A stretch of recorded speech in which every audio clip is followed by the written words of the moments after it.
はい、貞本義行先生と、ご一緒に、仕事した経緯について少しお話しいただけますかということなんですけども、はい。まあ、貞本さんね、最近ちょっとね、なかなかお会いできてないんですけども、まあ、今からもう本当20年以上前ですね。我々がドットハックシリーズの一作目である、ドットハックのプロジェクトを PS2 で立ち上げる時ですね。まあ、その時に当時のやっぱバンダイ、まだバンダイですよ。バンダイナムコになる前ですね、当時のバンダイの、宇野沢さん、まあ、当時彼は次長、だったですね、バンダイのビデオゲーム事業部のちょっと偉い人ですね。で、その人とやっぱ話をしてて、まあ当時やっぱこうクソゲーメーカーだったバンダイとね、うちがやっぱ仕事をして、オリジナルの RPG 出したって、サイバーコネクト2のことも誰も知らなければ、まあ、クソゲーのバンダイに誰も期待しないんだから、ちゃんと実績のある人たちと組んで、まあ言うと、お客様に、こう、振り向いてもらえる、そういうやっぱこう、パワーがやっぱ必要だから、一緒に仕事したい、組みたいって思うキャラクターデザイナー、あと、脚本家、それを、こう自分たちで言えと、決めろと、おっしゃっていただいて、まあそれで、まあ我々がぜひこの方とご一緒したいですって言って、挙げさせていただいたのが、脚本が、伊藤和則さん。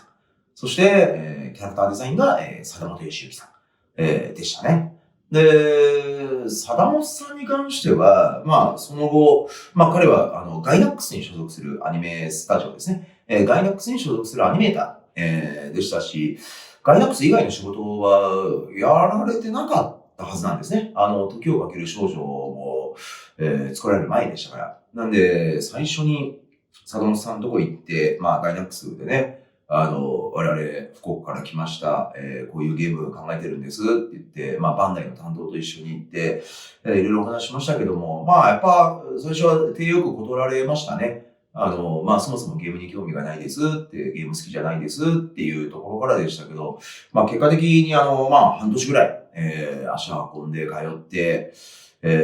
まあ、いろいろね、こう、佐野さんにその気になってもらうために、こう、当時、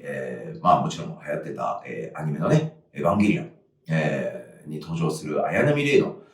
モデルを 3D でこう作ったりとかしてね。で、それを、こう、例えば、佐野さんのキャラクターが 3D になるとこうなりますよとかっていうのをこう、作って、足しげく通って、結果的に半年かけて届いたっていう、のが、現状というか事実ですね。はい。で、ちょっと繰り返しになりますが、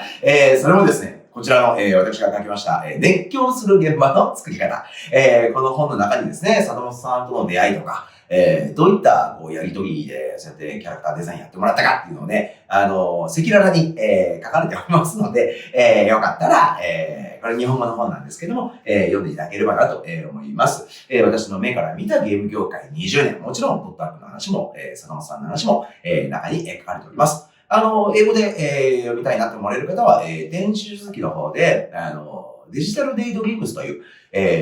本が、ありますので、これ英語版になります。電子のみ、出してるんですけども、そこにも、実は佐野さんの件は、書かれてありますので、よかったら、こちらを、ご覧いただければと、思います。よろしくお願いします。